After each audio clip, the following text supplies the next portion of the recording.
तो लीजिए प्यारे विद्यार्थियों, आप सब लोग अपने आज के पेपर का मिलान कर लीजिएगा। ये कक्षा 6 का पेपर है जो कि सामाजिक विज्ञान विषय का है। जी हाँ प्यारे विद्यार्थियों, आज जो आपका पेपर हुआ था ना, उसका पूरा का पूरा सॉल्यूशन आप लोग देख लो, जिससे कि आपको ये पता चल सके कि आपका पेपर कितना सही हुआ और कितना पेपर आपसे गलत हो गया। देख सकते हो प्यारे विद्यार्थियों, आपके पेपर के लिए 2.5 घंटे का समय आपको दिया गया था और पूर्णांक आपका 60 अंकों का था। आप सब लोग अपने पेपर का मिलान कर लो, जिससे कि आपको पता चल सके कि आपका पेपर कितना सही हुआ और कितना आपसे गलत हो गया। जी हाँ प्यारे विद्यार्थियों, सामाजिक विज्ञान विषय के पेपर के साथ ही अब आपकी अर्धवार्षिक परीक्षाएं तो पूरी हो जाएंगी, मगर इसके साथ में अब आपको वार्षिक परीक्षाओं के ऊपर ध्यान देना चाहिए, क्योंकि वार्षिक परीक्षाओं के लिए भी आपके पास में कोई ज़्यादा समय अब नहीं बचा है और इसलिए आप सब लोगों को अपनी वार्षिक परीक्षाओं की तैयारी में लग जाना चाहिए।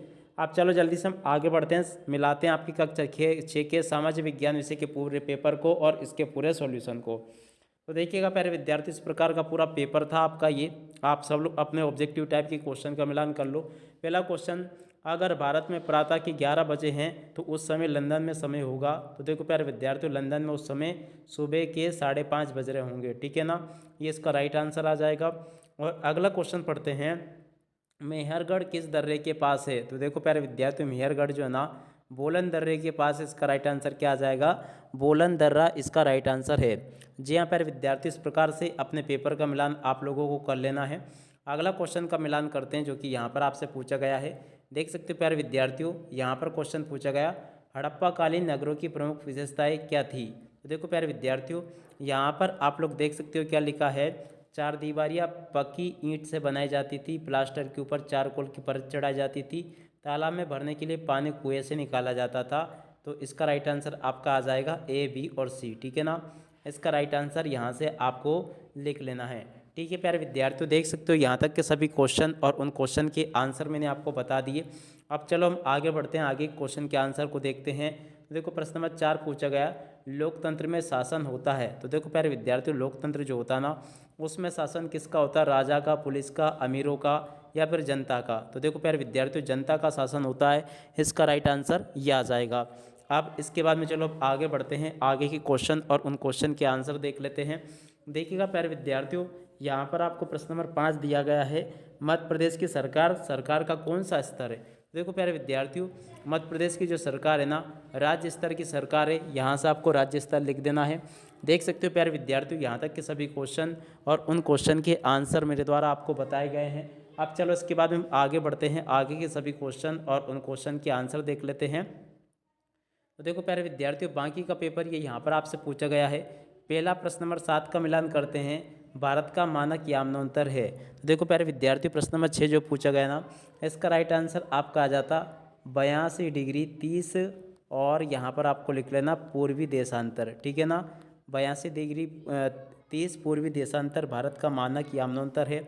और अगला क्वेश्चन पढ़ते हैं, लोगों द्वारा पौधे उगाने और जानवरों की देखभाल करने को कहते हैं। तो देखो प्यारे विद्यार्थियों, इसको कृषि कहा जाता है, इसका राइट आंसर आपका कृषि आ जाता, ठीक है।